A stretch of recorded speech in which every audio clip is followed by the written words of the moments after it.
Okay, so welcome back, everyone. We like to get a little intense here on the show, and today we're taking a deep dive into the world of advanced first aid. Sounds exciting. It is. We're specifically going to be looking at the priority action approach. Okay. And this is how responders prioritize their actions when they're in those, like, really critical emergency situations. Right. Now, of course, we always got to say this isn't, formal training or anything. Definitely not. But it's going to give you a fascinating look into how these guys think and how they operate, when every second counts. Absolutely. So our source material lays out 4 main stages to this whole priority action approach: scene assessment, primary survey, transport decision, and secondary survey. That makes sense. That's pretty logical when you lay it out like that, but I'm guessing there's a lot more to it than just those names, huh? Yeah, there is. It all starts with that first stage, scene assessment. And, imagine you roll up on an accident scene. Oh, man. Your gut instinct is to just jump in and help, right? Right, of course. But responders are trained to kind of tamp that down and first focus on their own safety. Which is smart. Yeah. And that means before they even go near the patient, they have to assess for potential hazards. Like, what kind of hazards are we talking about? Well, it could be anything, really. Down power lines are a big one, obviously. Yeah. Traffic, unstable structures, you name it. Makes sense. I mean, you can't help anyone if you get hurt yourself, right? Exactly. You become another casualty. It's like that saying they have on airplanes, put your own oxygen mask on first. Exactly. You're no good to anyone if you're down yourself. Okay, so scene is assessed. Hopefully it's safe. What happens next? All right. Well, then the focus shifts to the patient, and that's where the primary survey comes in. Okay. Now, I think most people have heard of, the ABCs: airway, breathing, and circulation. Oh, yeah, sure. But very few people understand why they're in that order. So why are they in that order? That's what I want to know. So a big mistake people make is focusing on what they see, like a bleeding wound, without checking the airway first.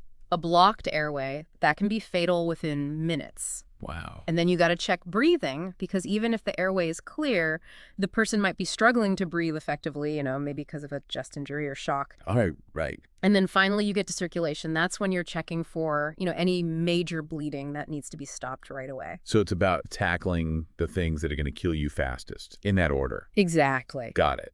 Okay, so what about this transport decision? I feel like that's got to be like the hardest call to make. Yeah, there's definitely a lot of pressure there. Right. And it's not just about how bad the injury is. Responders take into account the mechanism of injury, which means how the injury actually happened. Interesting. So like a fall from a height, that suggests potential spinal injuries. Oh, right. A high-speed car crash, that could mean internal bleeding. And they got to consider the patient's age, any pre-existing conditions they might have, even just the availability of resources. So you're saying even if it's a situation where, to me, it seems like get them to the hospital now, there could be other things to consider first. Exactly. Sometimes stabilizing the patient on site is critical. Wow. Yeah. It's a tough judgment call. It takes a lot of experience and quick thinking. Okay, so say those immediate life threats are taken care of. Maybe the decision's made to transport them or whatever. What's next? Then it's time for the secondary survey. Think of this like a head-to-toe detective investigation. Okay.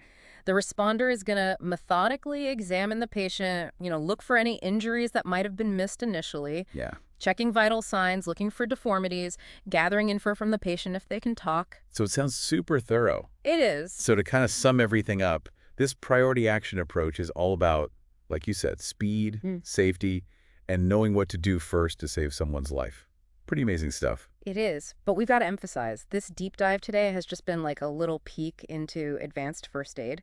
It's no substitute for proper training. Definitely not. So we encourage everyone listening, go out there and look for certified first aid courses near you. Yeah, absolutely. Learning these skills, it could make you a real-life hero one day. Totally. And while you're at it, hit that like button.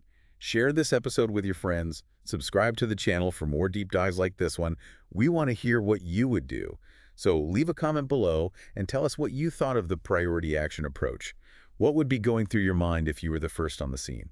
It's a great question to think about. Yeah, because knowing how to react in an emergency could make all the difference in the world.